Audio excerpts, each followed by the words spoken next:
something to scream about. Good afternoon, ladies and gentlemen. Welcome to 2023 in review. I do not know the episode number because I didn't look it up beforehand, but we have completed another year. I know 30 was recently, wasn't it? I think we had 31, so this might be 32. We'll do it in post. Yeah. This is episode insert right here. So really exciting to get to the end of another year. This is year 3 of podcasting. So pretty crazy that we've finally made it to this point, being consistent every month, putting out a podcast. I know there's a lot of people that do it a lot more frequently than we do, but to be honest, I'm pretty proud of putting out one a month for the time that we have. So, I mean, being consistent's the most important part, right? Yeah. Like, people go hard for 2 months and then they don't do a podcast for like 6 months. True. Or they just quit it all. Yeah, that's a very good point because we did start out by saying, like, let's not overcommit to this because we don't want it to drop off. We need to give people a consistent thing to look forward to, even if it is once a month. So a lot happens in a month too. So you actually have topics to cover and it allows us to have maybe more in-depth episodes that are about, you know, more cooler stuff. I feel like if it was once a week, you'd have so many episodes where you kind of just find stuff to talk about. And it's like, is it really the that? weather we're having? Yeah. It's currently like that. Literally. Yeah, literally we are in a pretty serious weather situation. Yes. But yeah, it's just like, it's good to look back on the last 12 months of podcasts. You know, having a look at some of the guests that we've had on in this last year and the people we've had to chat to and get knowledge from has been pretty awesome. Yep. So, yeah, like in 2024, you can expect more of that. We're not going to change it up too much. It's just going to be consistent, keep it going month after month. So expect more from the podcast.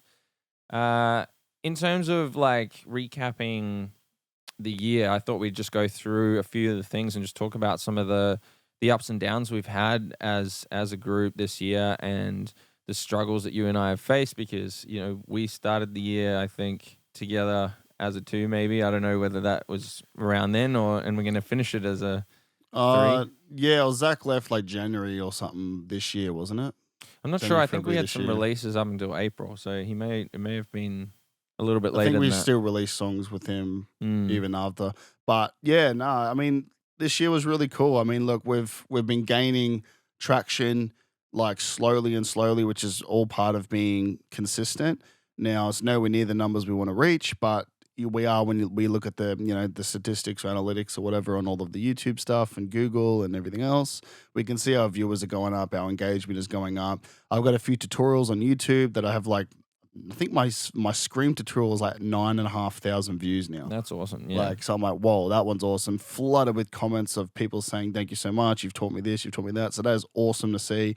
My heavy metal guitar tones, I think 4,500 views. So it's cool that people are starting to comment and engage and subscribe and everything because that's the whole point of why we're doing this, right? And then the podcast, you know, we've been getting, you know, a really cool band member on and then a slightly bigger band and then a slightly bigger band. And we just keep reaching out to people, not expecting it to go anywhere. And then they end up saying, yeah, sure, we'll jump on. And then it's like, oh, crap. And then we had Justin from Tyler on and, you know, Nick from North Lane. And it's like we're just getting these like bigger and bigger bands. It's really exciting.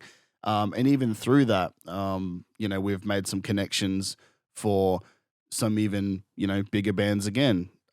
For artists to come on the podcast and have a chat, which is even more awesome because I feel like the bigger they are, it's got nothing to do with like flexing or nothing. It's more so just the bigger band you are, the more experiences you have in that professional setting. Therefore, the more knowledge they could probably give out of things that just the generic underground scene, which is what we're in, really, we wouldn't know. And that insight and being able to like talk to people in those positions. Benefits everybody. I think like that's the kind of the point of the podcast is like, you know, it benefits us obviously from getting our name out there and being able to talk to these amazing people and find out some great information that we're generally curious about because it's not like we're just digging in just for views. Like we would be asking these questions behind closed doors too. So it's cool to be able to invite people along and just go like, hey, these are the types of questions that we're interested in. Let's try and, bring that all together. It benefits the artist because they get to go and talk a little bit more about what they're doing. And then obviously, like you said, having a bigger audience, we get more people that can tune in and get exposure to the information as well. And the fact that we do it ourselves in regards to play ourselves and record ourselves and mix and master and produce, and we're in the same industry, I feel like it makes for more interesting interviews because I get annoyed when I watch a really big artist be interviewed and they just get asked generic interview questions like, when did you get into music? Or like, oh, so how did you guys meet the band members? It's like, dude, like people, like they've been asked that a million times since their career started. Like, and it's just such generic questions. That's one of the goals that I have for next year is to try and generate slightly more thought-provoking and deeper questions for people. Just ones that they kind of go, wow, like I didn't think of it like that, or I hadn't stopped to sort of check that. Because that's, like you say, it's something that really engages in a conversation. And for me, when I listen to podcasts and great conversations, it's the ones where you're almost like you've just walked in on a conversation and you're just listening to this deep and engaging conversation between a few people, and you can really just like listen, be a fly on the wall, and you're hooked in quite quickly. So you don't want it to feel like a formal like TV interview because that really has a short shelf life for attention, and it doesn't seem to hook me at all. Nah, that's it. Just quickly, my mic's working, but I don't see a waveform for you. My mic. There we go. Cool. I'm just really quiet. Yeah. Well, there you go. Check 1, 2. I was like, I don't want to sit here for 45 minutes just to stop recording and then be like, oh, your mic was working, but mine that's a wasn't. good point. Check your levels. Okay, first piece of information that we can give you, a recap in the year. Check your levels. Sorry, just no, that's all good. That's all good. The year's been interesting though. Definitely highs and lows, and one really, really important thing I want to touch on is I feel like we're finally, which is, we say this all the time, but I feel like it's finally actually hitting home, is like we've found our sound, right? And next year we're going to be releasing a lot of songs that just sounds like Distorted Views. And coming with that information is, we're deciding to stay as a three-piece band. Fucking mic drop. Because, it's just far too hard to balance commitment with people, which we're going to get into this episode, is probably going to be in the title. And, now that we've got 3 members that we know are committed, that we know are on the same page, we all like the same music, we like what we're creating, we have the vision, the image, we know where we want to go. We're ready to just get back to that first EP kind of sound, but just with better songwriting, better vocals, and better mixing, really. Yeah. It's something that we've struggled with this year is the ability to find who we are as a band after losing that initial identity that we created. Because, we were stripped back down to 2. So it got to the point of like, all right, we need to try and fill this gaps to be able to play live.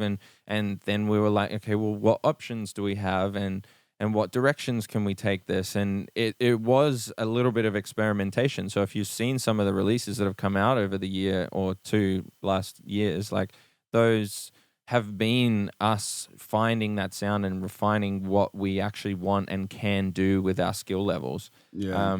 So going off what you said, deciding on the 3 of us, with us 2 and Brody, like moving forward into 2024, we now know what we can do between us and the direction that we want to take it. So that makes finishing music very easy. We've had so many tracks that have fallen by the wayside over many tracks. I cannot stress enough the amount of hours. Like, you guys have no idea. Like, we have, I'm not even over exaggerating, probably over 10, 11, maybe 12 songs that are like finished. Like, they're like freaking there, like guitars, bass, synths, drums, vocals, everything that we've just gone, we just can't use this. Because I think where we've gone wrong this year now we're realizing is that we kept catering for other people, and we kept trying to be like, oh, maybe we should go more mainstream, or we have this singer over here, let's work with this singer, and then we're like, oh, now we've got to cater the music to their voice, so let's write stuff like this, and then they leave the band or they go, oh, they're not as committed, and they, like, oh, okay, well, let's go over here, this guy can scream, and let's try and do like more this stuff, and now our music's changing again, we're trying to make it more this way, and then long story short, we're chopping and changing people, and we're trying people out, and they would always last a couple months, and then they would just stop replying, or they would like, they'd be like, yeah, man, I'm keen, so keen, totally keen, and then they wouldn't talk for a month, and you'd be like, well, if you're keen, we need communication kind of thing. Because me and Jordan and Brody are very like, we're always on the chat, like, hey man, I'm doing some drum MIDI. Hey dude, I'm doing some guitar mixing. Hey dude, I'm writing lyrics at the moment. We're always communicating and moving forward. And if we don't get that from the other members, then it's just not going to work. So, long story short, like realizing that, hey, Cameron is good at blah, blah, blah. This is what he can do confidently. Jordan is good at blah blah blah. Brody is good at blah blah blah. Let's just slap that together it's exactly what we did with the first EP, and why the first EP came so fast. Like we rewrote that so quick, back to back to back. We released it, and then we're playing shows, and it was just none of us knew what we were doing. I came from hip hop background, had no idea about metal. Jordan came from EDM, had no idea about metal, and we just slapped it together with zero knowledge, but it just works so well. And I feel like now we can grab what we've done with our accumulated knowledge of the last 3 years and mixing and production and better songwriting, and now we can really hone in on that sound next year. That's right. And giving yourself that goal and direction and focus makes life so much easier when we are writing music, because you have something to kind of be inspired by and influence and push down a certain path.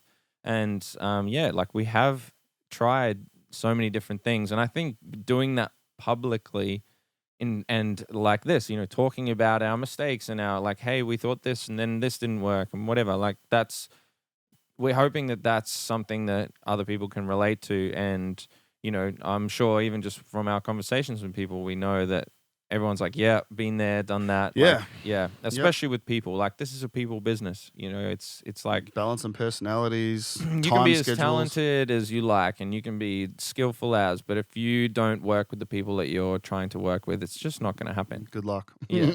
So I think one thing that we can kind of touch on in regards to like members coming and going is like, if when you are trying to cater to like your members, like you said, you set out your skill sets and you set out what each person can do.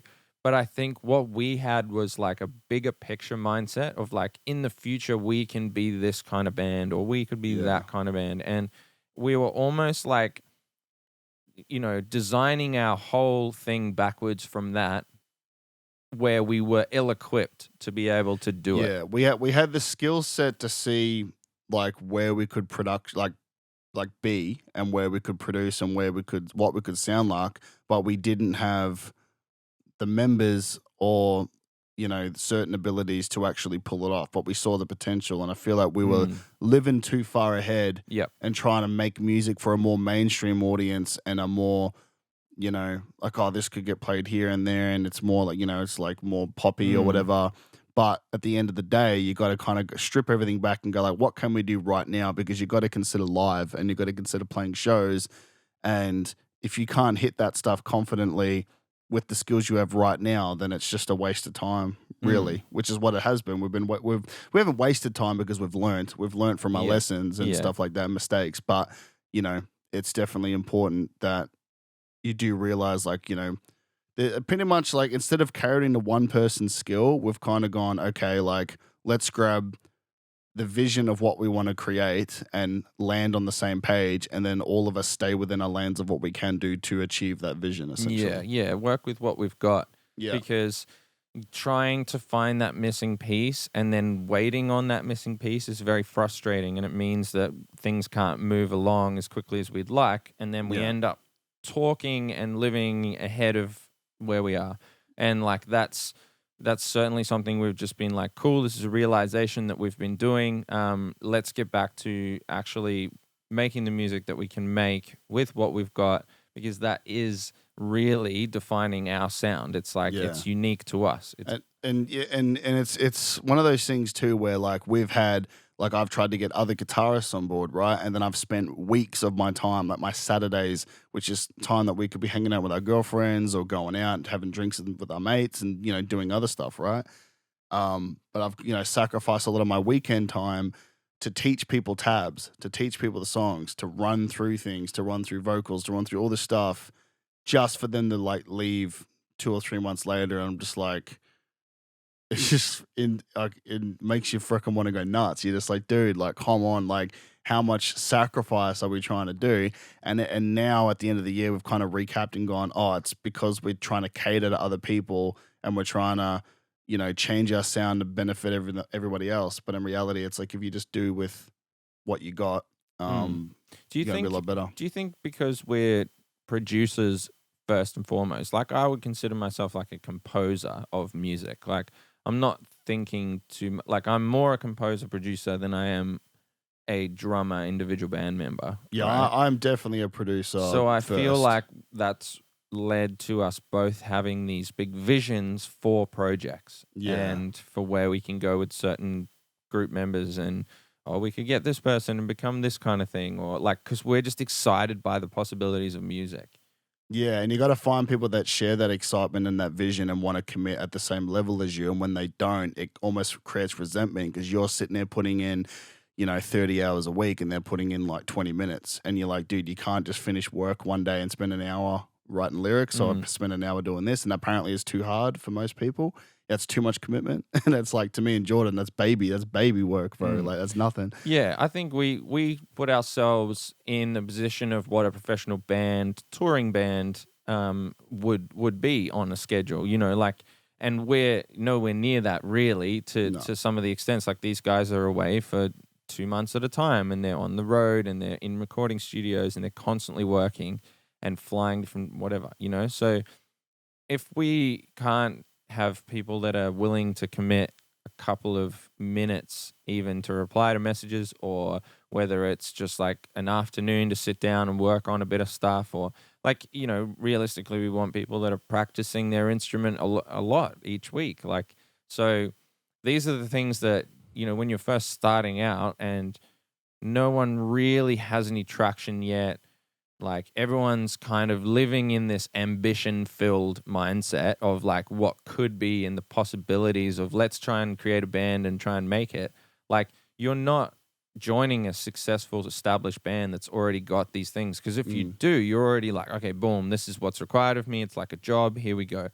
But like we're trying to convince people of what could be and what our vision is, and like being able to try and get that vision across to people quickly and get them on the same page and inspired by it and like, trying to think in the same direction is very difficult to come across. You got to play the part before you be the part. I think a lot of people don't realize too. Like you got to act like you've already made it.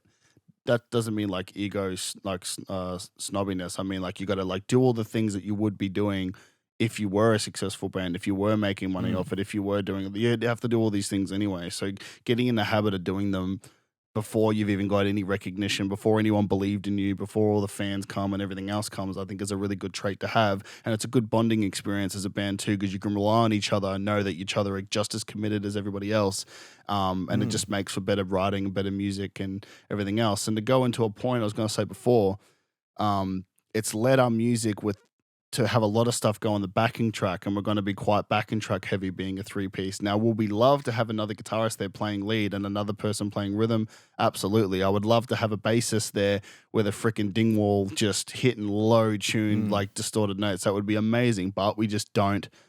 We haven't met the people yet. I'm open to meeting people in the future. However, we're taken to the point now where we can't. It's been nearly 2 years since we played. It's something ridiculous like that. Like, we haven't played a show in so effing long because we just keep trying to find this impossible band that we just can't find members that will commit on our level. So now we're just like, all right, well, we've got 3 of us. We're all committed. That's enough to play live. That's vocals, guitar, and drums. And then I might play bass live, or they might go on the backing. We'll see when we start doing rehearsals whether I can pull it off. But yeah, we can play a show. We can use our instruments and put something on, we can entertain. I think that's the fun of it. It's being able to play our music. Like, it's not exactly how we would wish it to be, Mm. but I don't think anyone's project really gets there. So maybe, we just got to deal with it. We just got to go, cool. We just want to play music. We just want to put out music. So Yeah. it doesn't matter if it's, not the way we envisioned it. It doesn't matter if it's backing track heavy and, we don't have the members up there playing everything. Like, it doesn't matter. Yeah. I think we just really are keen to get out there moving forward. So in terms of 2024, what I was going to say, what can we expect from us? Like, but what do we want to share for people? Because I think, like, we've got a few songs that we're aiming to get out in the first few months of next year. Next year, I'm thinking like it's gonna be a lot of releases. Like, I plan on writing a lot of music. Yeah.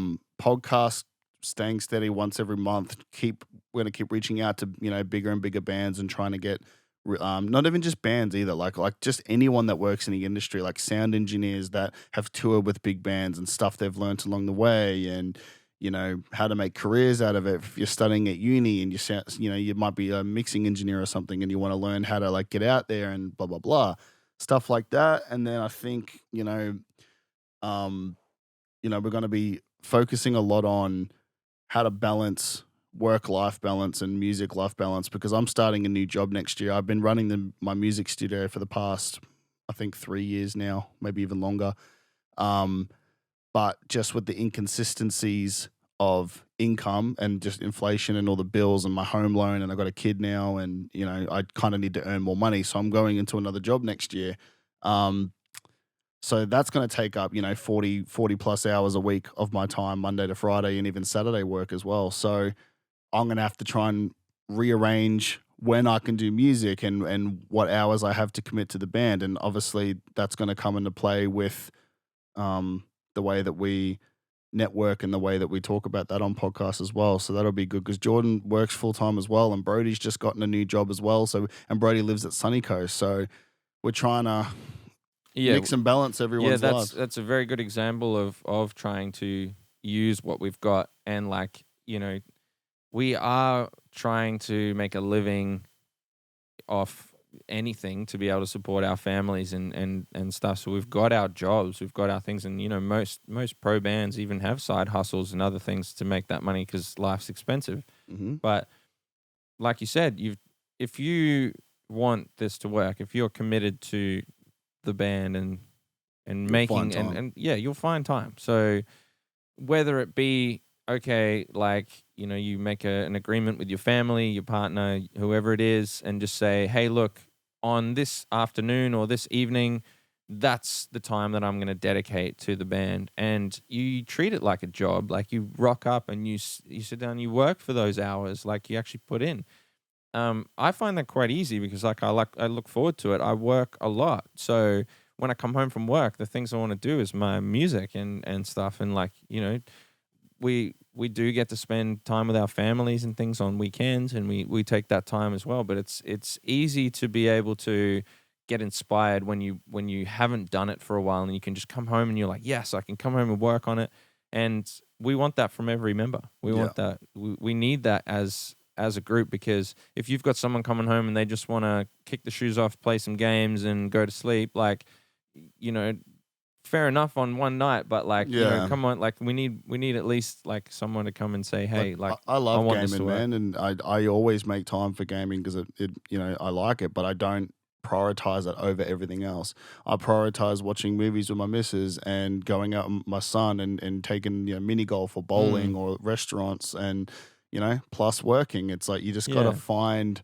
I think also it's good to say that having your priorities round a certain way doesn't that's up to you. It really doesn't matter. But what we've struggled with is trying to meet people where the priorities line up in the same order, because a lot of people will promise, like you said, they'll promise certain things. Everyone says that they're keen and they promise and they never follow through. It's absolutely infuriating. And we weren't even really going to talk about it much on the potty, but I feel like us being so coherent, if that's the correct word, or just upfront and outright and not hiding anything. Transparent is the word I'm Yeah. looking for. Transparent. I think it's good because it gives our listeners something to see. Like, damn, like we relate to that. We're doing the same thing. You might be in a band yourself, and you might have a drummer and a vocalist, and you just can't find a guitarist that can either write the riffs you want, or that you can't find a guitarist. You find a guitarist that can write the riffs you want, but they reply once every 3 months, and you're like, how are we meant to start a band if you're pissing around? Yeah, Like, yeah. you know So what I mean? having those priorities line up where you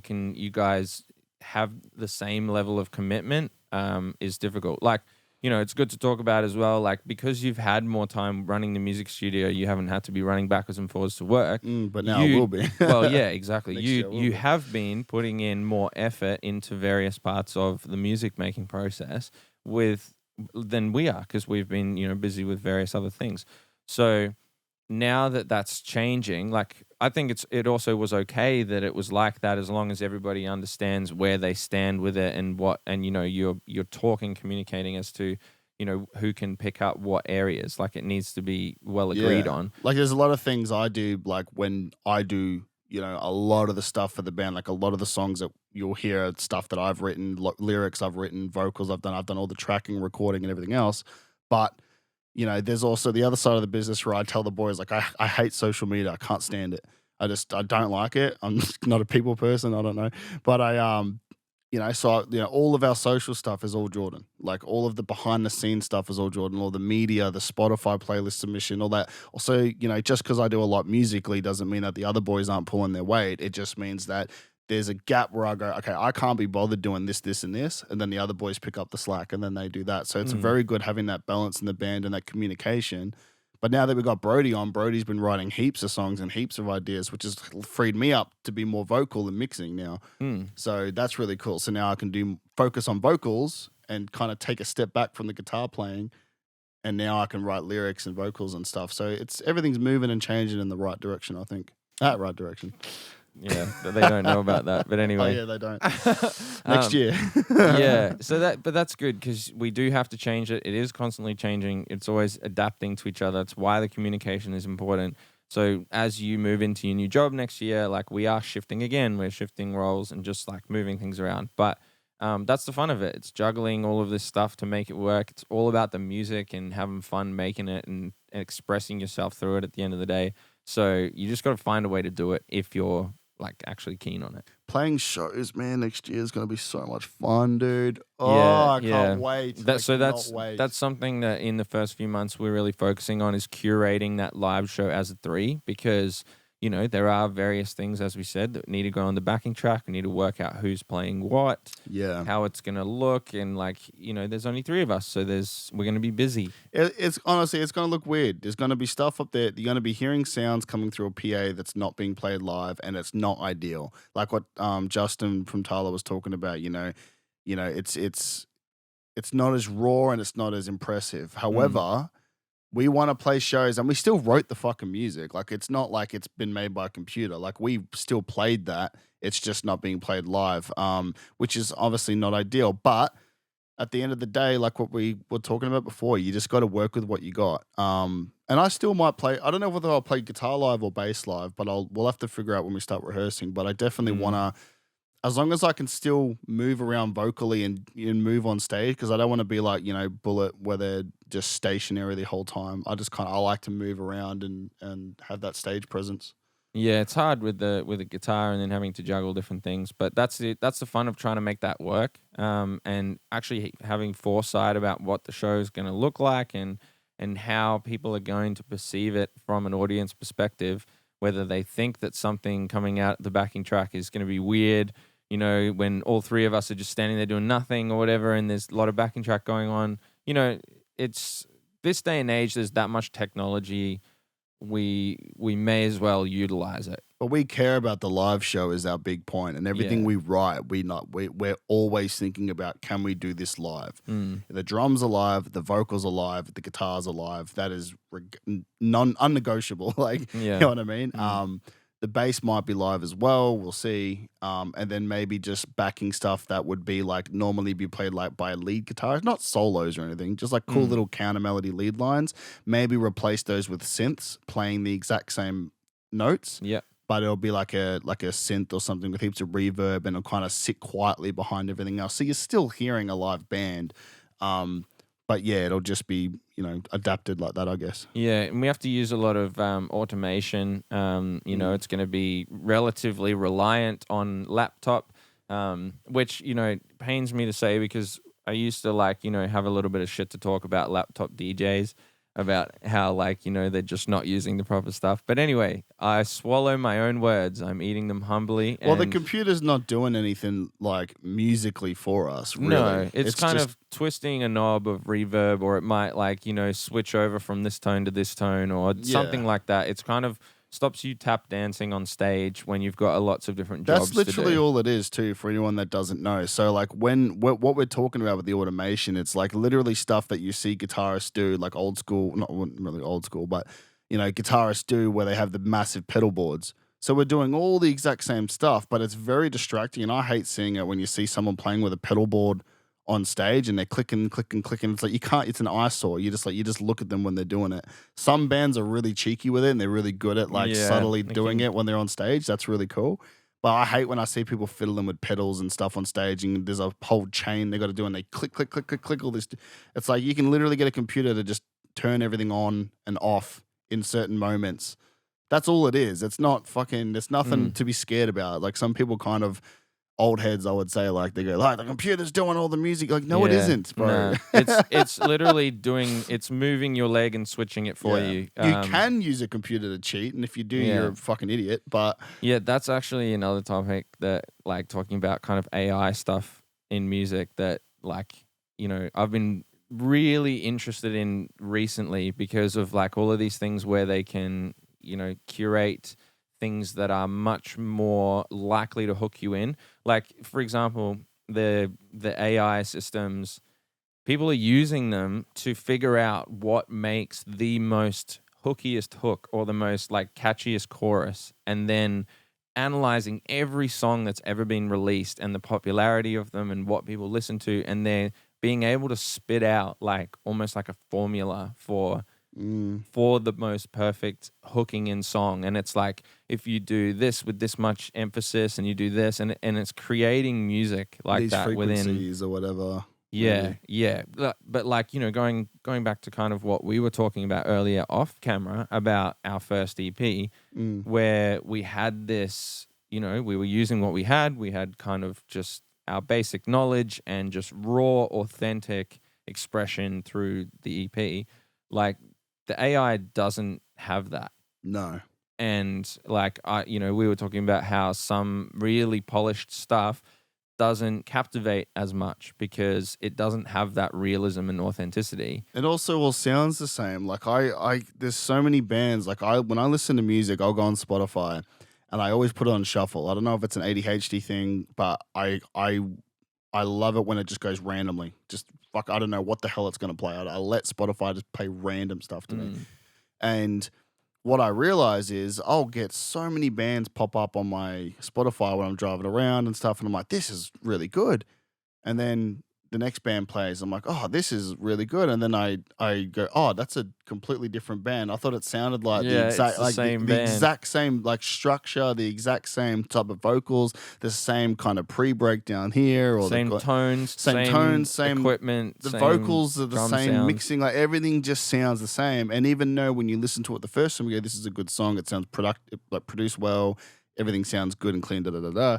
When you listen to 20 other bands, they all sound like the same band, and you you don't have that unique, creativity that makes you stand out. When I was listening to our first EP last night, even though the mixing's not the best, the vocals aren't the best, the songwriting's not the best, it just had this raw sound that I just hadn't heard any other band really pull off and do. And I was like, it was so we were really just working with what we had. We couldn't find a vocalist, so we're like, hey Cam, why don't you just jump up there? And I was like, okay, I'll just do this with my voice. I can kind of fry scream, I'll try and do that. Oh, I can rap, let me do that. And then we just wrote stuff with I was like, oh, I was writing hip hoppy stuff because that's where I came from. And Jordan was writing heaps of synths and all this other stuff. And I was like, well, that's cool. And we just put it together.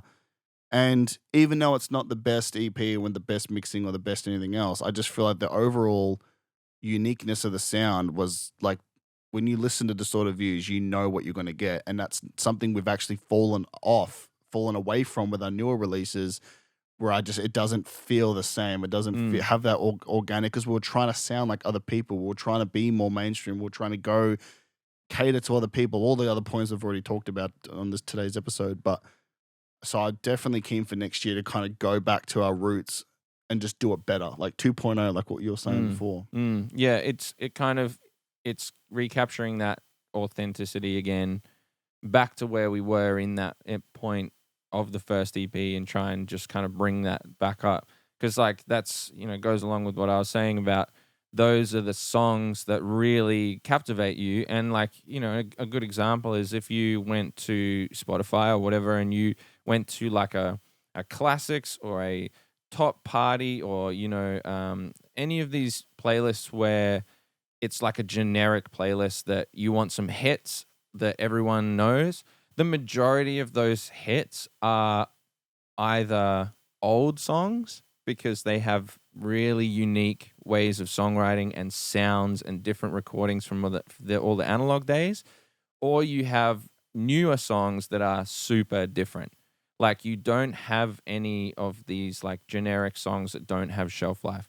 You might just go have like Who Let the Dogs Out. You've got like all of these, random songs where it's just like, so different to each other. And they're the ones that stick with you, and they're the ones that like get played over and over again. People keep doing remixes these days. Yeah, they just keep exactly. remixing songs. They're remixing the classics, the ones that, they're getting reused again because they have that authenticity. But in my opinion, they're never as good as the original because the redoing it loses its thing. I don't know. It's a difficult thing to redo a classic. I know that from EDM experience. Trying to like remake something. But yeah, man, I think moving into next year, I think that's going to be really exciting. Hopefully talking about all these things, like you said, helps other people relate, gives people a little peek behind the curtain as to our thought processes and what we've been going through this year, trying to organize things. And yeah, we'll take you along for the ride, showing you all of our rehearsals and, keep you in the loop with music and everything moving into next year. Yeah, we definitely want to be more active next year. And I feel like next year is going to be the year that we really go for that push. Like we plan on playing shows next year. And I'm not even just plan on it. It's going to happen. We're playing shows next year, even if they're just local shows. Try and get some Melbourne shows, some Sydney shows, Queensland, not just Brisbane. And I don't even care if they're small little dingy bars with a 50 capacity. That's cool. I don't care. Just that, and then the content, and then the podcast consistency, some bigger guests, as many releases as we can pump out. Like I want to try and get 10 songs out next year, if that's even doable. Like we can write and mix master that quick. I think we had 12 on our goals list. Yeah, we can do that. That's literally possible. Yeah. Even if they're not one per month, we might do 4 in like 1 month, like an EP or something. Yeah. Either way, we got stuff on like working. And just really pump all the socials as well as any behind the scenes stuff. Get the film more. We did that a lot with the first EP, like a lot of filming and vocal days, fly on the wall stuff, maybe some streaming here and there. Not Twitch, because Twitch has gone to crap. Bunch of naked girls on it now. It's weird. I ain't taking my shirt off whilst I'm recording. Actually, I probably would. If you pay me, I probably would. Actually, like, if I generally would take my shirt off anyway playing drums. So if anyone wants to pay for that, link in description. We'll have the only bands. Only bands. That's awesome. But yeah, that's I think that's a good episode, man. I think that's all we really need to touch on. Brady was going to be on, but with the weather and everything, and being able to drive down here from Sunny Coast, it's a bit hard. So we'll introduce him properly on the next podcast anyway. Yeah, sweet. Well, to round out, thank you very much for your support this year. It has been a difficult year for us, but we're so super stoked to have you guys following along. And then we look forward to next year. So thanks again. Ciao.